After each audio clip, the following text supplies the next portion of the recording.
ओम नमः शिवाय, जय महाकाल। अगर आपके मन में कोई भी मनोकामना है, कोई भी इच्छा है या आपको लगता है कि मेरे जीवन में बहुत ज़्यादा परेशानी है, तो ये वीडियो आपके लिए। पूज्य गुरुदेव की कथाएं सुनकर बहुत अच्छे से बताऊंगा। बस आपको थोड़ा सा गेहूं के दाने लेना है, छोटा सा उपाय करिएगा।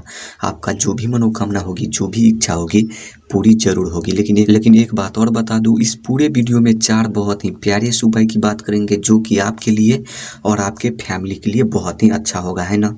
तो चलिए पहले उपाय की बात करेंगे जो कि आपको गेहूं के दाने से करना है। अब बोलोगे इस उपाय को करने से क्या फायदा, क्या बेनिफिट होगा। देखिए, यदि आपके मन में कोई भी मनोकामना है, कोई भी इच्छा है जो कि काफी दिनों से अधूरी है, पूरी नहीं हो पा रहे हैं, तो इस उपाय को आपको जरूर करना है। ठीक, देखिए इस उपाय को करने के लिए मात्र आपको स्क्रीन पर क्या दिख रहा है, गेहूं। आपको इसी तरीके से 5 गेहूं के दाने ले लेना है और जो आप 5 गेहूं के दाने लेंगे वो कहीं से भी खंडित नहीं रहना चाहिए, क्योंकि महादेव को खंडित चीज समर्पित नहीं होता है। उसके बाद आपको लेना है तांबे का लोटा और उन तांबे के लोटे में अपने घर से जल भर लेना है। भर लिया, उसके बाद इन सभी सामग्री को लेकर आपको पहुंचना है शिव जी के मंदिर। देखिए ये उपाय आप सुबह से लेकर शाम तक किसी भी टाइम कर सकते हैं और किसी भी दिन कर सकते हैं। देखिए मंदिर जाने के बाद आपको क्या करना है, जो पात्र में आप जल लेकर गए हैं, सबसे पहले उत्तर साइड फेस करके खड़े होनी है और आपको श्री शिवाय नमस्तुभ्यम का जाप करते हुए आपको थोड़ा सा जल समर्पित करना है। पूरा नहीं करना है, बस आपको थोड़ा सा करना है। ठीक, देखिए जल समर्पित कर लेने के बाद जो आपके पास 5 गेहूं के दाने हैं, उन 5 गेहूं के दाने को क्या करना है, आपको थोड़ा सा भिगाना है। यानी कि उन 5 गेहूं के दाने को आपको गीला करना है और उन 5 गेहूं के दाने में से आपको 4 ठो गेहूं के दाने उठाना है और आपको गणेश जी के स्थान पर आपको समर्पित करना है। आप सबको पता है महादेव का पूरा परिवार शिवलिंग पर ही विराजमान है ना। आपको गणेश जी के स्थान पर 4 ठो गेहूं के दाने समर्पित करना है। उसके बाद जो आपके पास 1 ठो बचे हैं, उन 1 ठो गेहूं के दाने के जो पात्र में आप जल बचाए हैं, उन जल में आपको गिराना है और उन जल को लेकर शिवलिंग के सामने खड़े होनी है और आपको ठीक शिवलिंग पर समर्पित करना है, अपनी मनोकामना कहते हुए, अपनी इच्छा कहते हुए। उसके बाद वहाँ पर आपको 2-3 मिनट आपको बैठनी है और जो भी मनोकामना है, जो भी इच्छा है, आपको मन में फिर से ध्यान करनी है, यानी कि प्रार्थना करनी है, कहनी है। बस आपको इतना सही उपाय करना है, करके देखिएगा आपका जो भी मनोकामना होगी, जो भी इच्छा होगी, पूरी जरूर होगी, है ना।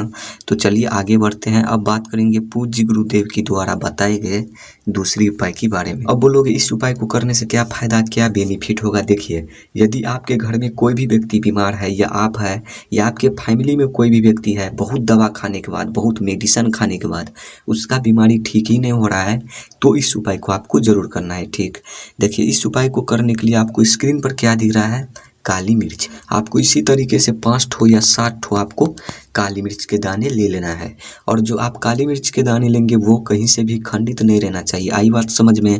उसके बाद आपको लेना है 1 दीपक, मिट्टी का दिया नहीं तो आपको आटे का दिया लेना है और उन दिए में आपको सरसों का तेल डालना है और आपको अच्छी तरीके से आपको गोलवाती लगाना है, यानी कि अच्छी तरीके से दीपक को तैयारी कर लेना है। उसके बाद आपको लेना है 1 लोटा, स्टील का लोटा या नहीं तो तांबे का लोटा, कोई सा लोटा आपको 1 ठो लेना है और उन लोटे में आपको अपने घर से जल भर लेना है। उसके बाद इन सभी सामग्री को लेकर आपको कहाँ जाना है, तुलसी पौधे के पास।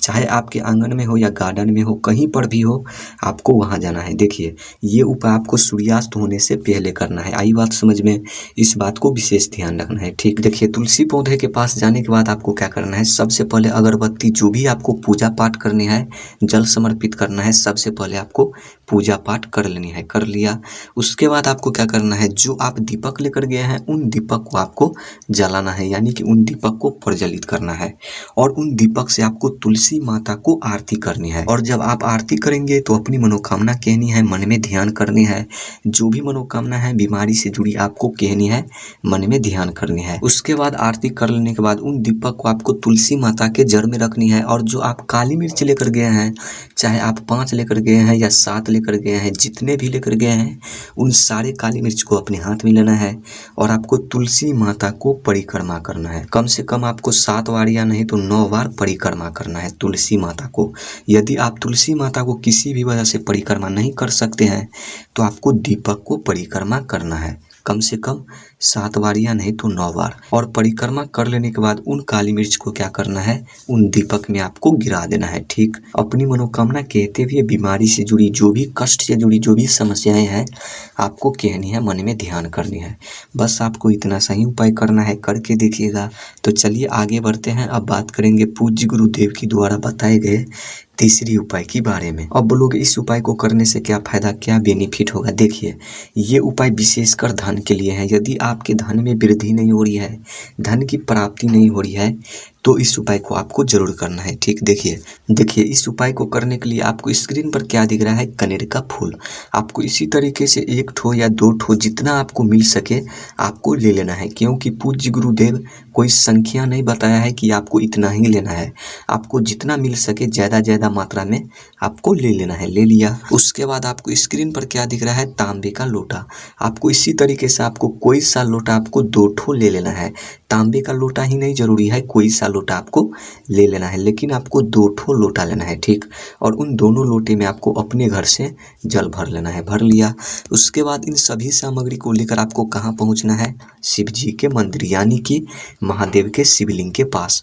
देखिए, मंदिर जाने के बाद सबसे पहले आप जो 2 लोटे में जल लेकर गए हैं, सबसे पहले आपको श्री शिवाय नमस्तुभ्यम का जाप करते हुए उन दोनों लोटे में जो जल है आपको समर्पित करना है। कर लिया, देखिए एक ही साथ में आपको समर्पित करना है। दोनों लोटे में जो जल है आपको एक ही साथ में करना है। कर लिया, उसके बाद आपको क्या करना है, जो आप कनेर के फूल लेकर गए हैं, चाहे आप 5 लेकर गए हैं या 7 लेकर गए हैं या 10 लेकर गए हैं, जितने भी लेकर गए हैं, उन सारे कनेर के फूल को आपको समर्पित करना है शिवलिंग पर। और जब आप समर्पित करेंगे तो पूरे शिवलिंग पर आपको अच्छी तरीके से सजाना है। अगर आप ज़्यादा मात्रा में आप लेकर गए हैं तो आपको पूरे शिवलिंग पर सजाना है। अगर आप 1 ठो लेकर गए हैं तो सिर्फ आपको 1 ठो शिवलिंग पर समर्पित करना है। उसके बाद वहाँ पर आपको 2-3 मिनट आपको बैठनी है और जो भी मनोकामना है, जो भी इच्छा है, आपको फिर से मन में ध्यान करनी है, प्रार्थना करनी है। बस आपको इतना सही उपाय करना है। किसी भी दिन ये उपाय आप कर लेते हैं तो आपका हर मनोकामना, हर इच्छा धन से जुड़ी जरूर पूर्ण होगी। तो चलिए आगे बढ़ते हैं। अब बात करेंगे पूज्य गुरुदेव की द्वारा बताए गए चौथे उपाय के बारे में। अब बोलोगे इस उपाय को करने से क्या फायदा, क्या बेनिफिट होगा। देखिए, यदि आप कर्ज से परेशान हैं, कर्ज से आप मुक्ति लेना चाहते हैं, तो इस उपाय को आपको जरूर करना है। देखिए, आजकल हर घर में बहुत ज़्यादा कर्ज रहते हैं। कर्ज से पूरे परिवार टेंशन में रहते हैं, हमेशा कुछ न कुछ अनबन होते रहते हैं।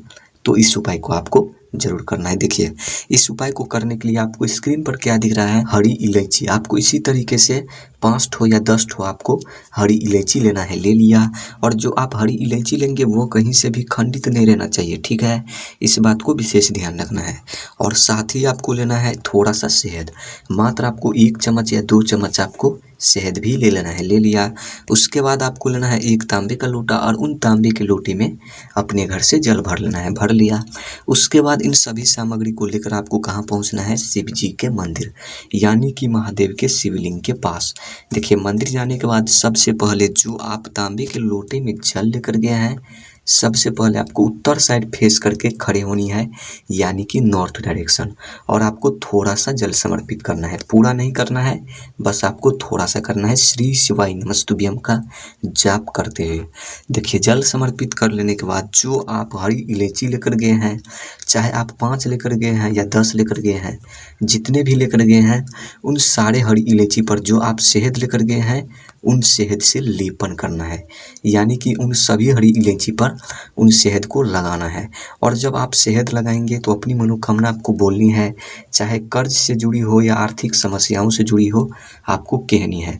देखिए, हरी इलायची पर शहद लगाने के बाद उन हरी इलायची को अपने हाथ में लेना है और शिवलिंग के सामने सामने आपको खड़ी होनी है और उन हरी इलायची को एक एक करके आपको ठीक शिवलिंग पर समर्पित करना है। देखिए, एक ही बार में आपको नहीं समर्पित करना है, यानी कि एक एक करके आपको समर्पित करना है। और प्रत्येक हरी इलायची समर्पित करते समय आपको श्री शिवाय नमस्तुभ्यम का जाप करनी है। देखिए, इतना चीज कर लेने के बाद जो आपके पास थोड़ा सा जल है, उन जल को आपको पतली धार में आपको लास्ट में समर्पित करना है, जिससे आप कुल 21 बार श्री शिवाय नमस्तुभ्यम का जाप कर सके। उसके बाद वहाँ पर आपको 2-3 मिनट आपको बैठनी है और जो भी मनोकामना है, जो भी इच्छा है, आपको फिर से बोल देनी है, यानी कि प्रार्थना कर लेनी है। बस आपको इतना सा ही उपाय करना है। तो उम्मीद है आप लोग को वीडियो अच्छी लगी होगी। अगर वीडियो अच्छी लगी हो तो वीडियो को लाइक कर देना, चैनल पर नए हो चैनल को भी सब्सक्राइब जरूर कर लेना। बाकी मिलते हैं अगली वीडियो में। ओम नमः शिवाय, जय महाकाल।